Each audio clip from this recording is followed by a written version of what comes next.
स्वागत फिर से अपने टीचर पर एन एक्सपर्ट एज सॉल्व गुरु। और आज हम लोग बात करने वाले हैं फिर से एक बम्पर वैकेंसी के ऊपर, जो कि मुख्य रूप से कह सकते हैं हमारे पड़ोसी राज्य झारखंड में देखने को मिलेगी। जी हाँ दोस्तों, काफ़ी लंबे समय से बच्चों का ये आया था कि सर अभी जो आचारसंहिता चल रही है इसमें कोई वैकेंसी नहीं आ रही। तो ऐसी बात नहीं है, वैकेंसी आ रही है। और मेरा ये मानना है सभी बच्चों से कि जो भी बच्चे अगर इंटर पास है या ग्रेजुएशन पास हैं तो केवल बिहार तक ही अपने आप को रोज़गार के मामले में सीमित ना रखें। इसलिए कि ठीक है, आपकी इच्छा है कि हम बिहार में रहें, लेकिन कहीं ना कहीं जो इंसान चाहता है उसे वो मिलता नहीं है। जो नहीं मिलता है वही उसके आसपास अवसर के रूप में घूमता है।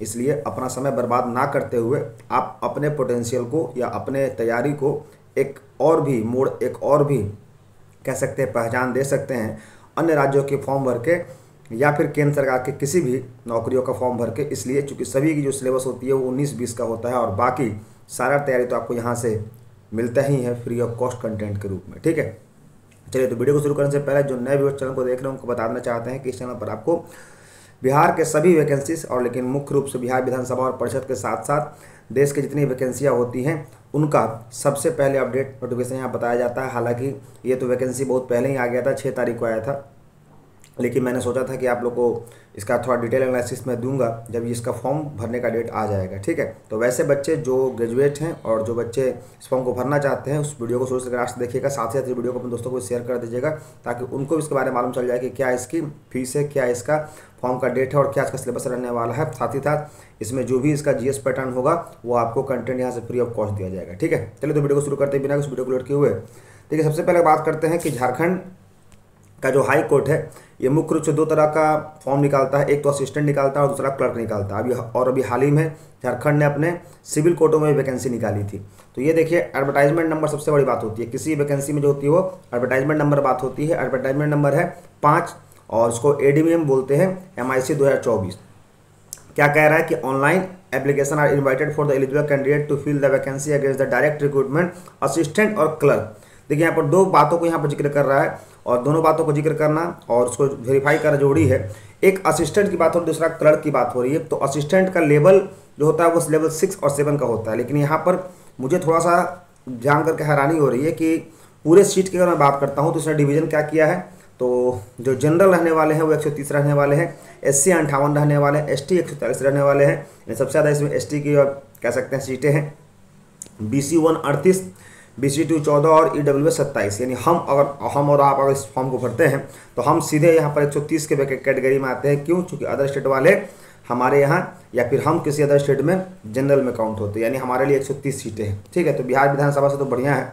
लेवल की अगर बात करते हैं तो देखेंगे यहाँ पर कह रहा है लेवल पे matrix level 7 in the 7 PRC, यानी कह सकते हैं लेवल 4था है और जो 7वां वेतन लागू हुआ है उसके आधार पर आपका जो सैलरी बनेगा वो बेसिक 25,500 यानी कुल मिला जुला के 40,000 आपकी सैलरी बनने वाली है। ठीक है, ग्रेजुएशन और equivalent degree from recognised university, graduation आपको चाहिए ही चाहिए। उसके बाद क्या क्या चाहिए ये भी देख लीजिए। मेरे अनुसार से एक बच्चा जो ग्रेजुएट है उसके लिए फॉर्म बहुत ही इंपॉर्टेंट है और भरना भी चाहिए कहीं ना कहीं, क्योंकि जाहिर सी बात है यहाँ पर जो अगर हम बात करते हैं अन्य राज्यों की तुलना में तो यहाँ पर कहीं ना कहीं आपके लिए अच्छा अपॉर्चुनिटी होता है झारखंड में। क्यों? चूँकि यहाँ पर OPS है, ओल्ड पेंशन स्कीम यहाँ पर लागू है। बिहार में अगर आपको लेवल 7 की भी जॉब मिल जाती है तो कहीं ना कहीं आपको एक वक्त के बाद NPS के तहत काम करना होगा या न्यू पेंशन, जिसमें आपको पूरे जीवन पेंशन नहीं मिलेगा। लेकिन झारखंड में अभी भी OPS है। अगर आपका 40,000 की जॉब लगती है तो भविष्य में आप जो है वो OPS के तहत पूरा जीवन अपना अच्छे से बिता सकते हैं। ठीक है, तो ये तो हो गया हमारा क्या कह सकते हैं जो उसकी सी स्ट्रक्चर थी। अब बात करते हैं कितना फी लगेगा। तो फी जो लगने वाला है वो हम लोग के लिए 500 रुपये और वहाँ के जो व्यक्ति हैं उनके लिए 125 रुपये। उसके बाद यहाँ पर कुछ है नहीं। बेसिकली जो मेन बातें होती हैं वो मैं आपको बताने की कोशिश करता हूँ। सिलेबस के रिगार्डिंग हाँ ये देख लीजिए, सिलेबस क्या होगा कि एक रिटन टेस्ट होगा 90 मार्क्स का, जो कि आपका बेसिकली 2 घंटे का होगा। उसके बाद कंप्यूटर स्किल जो होगा वो 5 मिनट का होगा और इसमें आपको 20 वर्ड प्रति मिनट चाहिए और 100 वर्ड की आपको टाइपिंग चाहिए। उसके बाद आपका 15 नंबर का इंटरव्यू होगा, यानी कुल मार्क्स कह सकते हैं कि एक आपका 90 मार्क्स, दूसरा 15 मार्क्स, यानी कुल मिलाकर के 105 मार्क्स का आपका पूरा जो होगा वो एक तरह से कह सकते हैं पूरी प्रक्रिया होगी आपका एग्जाम में क्वालिफाई करने का। रिटन की बात करते हैं जो 90 नंबर का होगा तो उसमें group 1 general English comprising of English comprehension, English grammar, English word power 20 marks का होने वाला है। ग्रुप 2 में उसमें objective general knowledge 30 marks, 30 marks का GK GS होने वाला है। ग्रुप थर्ड में आपका मैथ आने वाला है 30 नंबर का। मैथ के साथ साथ रीजनिंग भी 30 नंबर का आ गया, यानी रीजनिंग मैथ एक साथ 30 नंबर का, और आपका जीएस एक नंबर 30 नंबर का। तो 30-30 60 मार्क्स तो यहीं पर हो गया, और 20 मार्क्स जो हो गया वो आपका इंग्लिश हो गया। तो 30-30 60 और 20 100, और यहाँ पर कितना दिया है 90। 30-30 60 और 60 तो 80, ठीक है, 80 नंबर यहाँ पर दे दिया है। तो 10 नंबर यहाँ पर इसने कहाँ मेंशन किया है, 10 मार्क्स। हाँ देखिए 30 मार्क्स का इंग्लिश दिया है, जिसमें 20 मार्क्स का इसने केवल नॉर्मल इंग्लिश दिया है, और ऐसे का भी 10 नंबर, यानी 30 नंबर इंग्लिश हो गया, 30 नंबर जीएस हो गया, और 30 नंबर में मैथ और रीजनिंग दोनों, यानी 90 नंबर का ये हो गया, ठीक है। कंप्यूटर की बात करते हैं तो क्या हो रहा है, computer skill test shall be qualifying in nature, केवल क्वालिफाइंग करना, इस पर मेरिट नहीं बनेगा। The merit list of candidate for the purpose of appointment में be prepared on the basis of written test, जो आप नाम नंबर लेकर आइएगा, followed by the test for working computer knowledge, आपका कंप्यूटर नॉलेज चेक किया जाएगा, टाइपिंग और कंप्यूटर इंटरव्यू, ठीक है।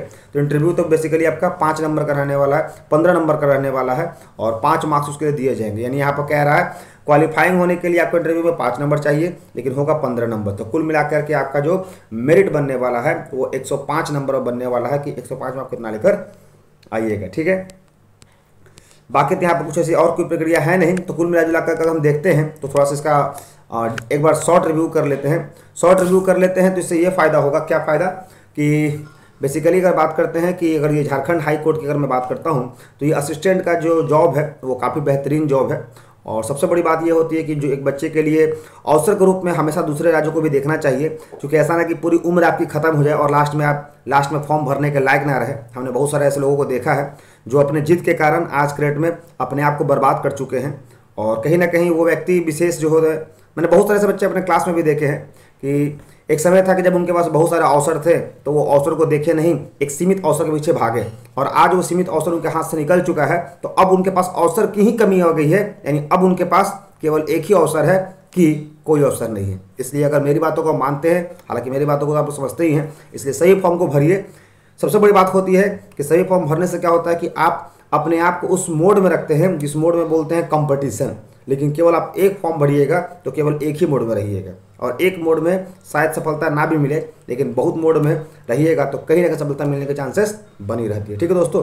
तो ये वीडियो अपने दोस्तों को जरूर शेयर कर दीजिएगा, अपने ग्रुप में, अपने व्हाट्सएप ग्रुप में, अपने टेलीग्राम ग्रुप में, ताकि उनको भी मालूम चल सके कि ये झारखंड हाईकोर्ट असिस्टेंट क्लर्क का फॉर्म का वास्तव में क्या सच्चाई है, ठीक है। तो जय हिंद, जय Bharat, bye bye, take care, that's all, thank you.